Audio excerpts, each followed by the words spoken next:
So here you can see, create a new table that is like a demo one, and distance basically remove duplicate value from this age.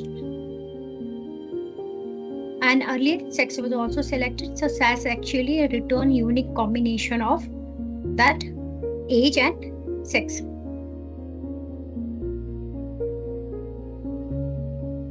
Here I have this data.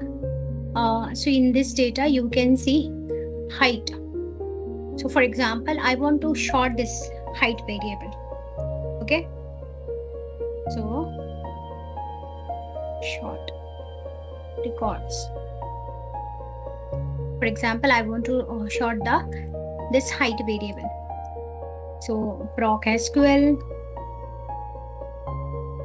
create table, demo2 as select all from this demo dataset. Here for sorting our data, what we are doing, we are writing order by which variable, height, and quit.